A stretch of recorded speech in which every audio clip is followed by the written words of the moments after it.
Noël de Gédéon le cochon. C'était le matin du dernier dimanche avant Noël. Gédéon le petit cochon s'ébroua et se dressa sur ses pattes blanches, tout excité à l'idée de retrouver ses copains. Ce jour était pour tous un grand jour, celui où l'on préparait la crèche. Il courut vers les tables qui devaient l'accueillir.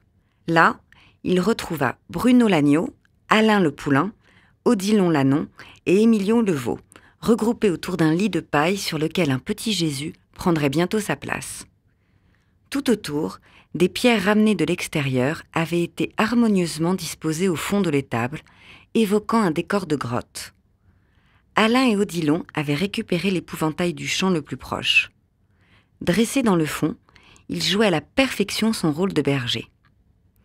Un rayon de lumière traversait une étroite fenêtre pour se poser sur le berceau improvisé.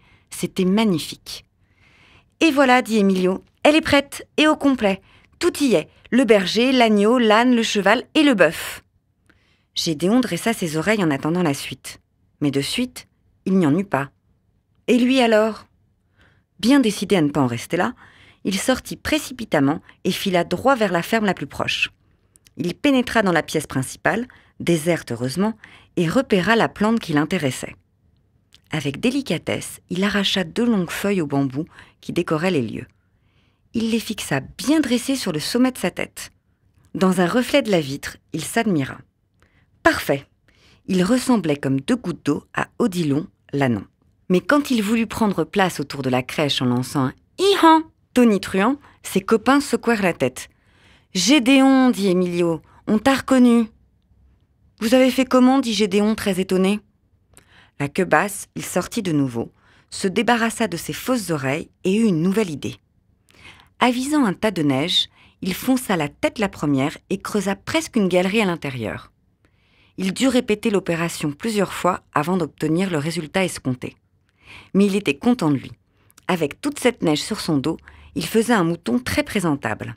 Et hop, direction la crèche. Sur la pointe des pattes, en lâchant quelques « mais » pénétrés, il tenta de se mêler à ses amis. Leurs regards se posèrent sur lui. Ils laissèrent passer quelques minutes, sans rien lui dire, le fixant toujours. Gédéon sentit bientôt quelques gouttes s'écraser sur ses pattes. Puis les gouttes devinrent de plus en plus nombreuses. Zut alors, il fondait. « Gédéon, dit alors Alain, nous avons déjà un mouton. » Dégoulinant, Gédéon tapa de la patte sur le sol. « Comment vous savez que c'est moi ?» Bruno s'approcha de lui. « Qu'est-ce que tu vas faire maintenant ? Te dessiner des taches sur le dos pour ressembler à Émilio et t'avancer en beuglant « me !»« C'est de votre faute !» protesta Gédéon. « Personne ne veut de moi autour de la crèche. »« Mais qu'est-ce qui te fait penser ça, fit Odilon ? Tout à l'heure, vous aviez dit que vous étiez au complet. » « On ne savait pas que tu voulais nous rejoindre. Tu aurais dû nous avertir. »« Mais, bougonna Gédéon la tête basse, c'est vrai qu'on n'a jamais vu de cochon dans une crèche. » Peut-être qu'à l'époque, il n'y en avait pas. Mais nous sommes là pour quoi ? Pour réchauffer un nouveau-né, et la chaleur d'un vrai cochon vaut bien celle d'un faux mouton. « C'est vrai ?» s'exclama Gédéon en redressant la tête. « Bien sûr » firent en chœur Bruno, Odilon, Alain et Émilio. Ces 2 derniers s'écartèrent pour lui faire de la place. Et Gédéon, tout fier, joignit son souffle à ceux de ses amis.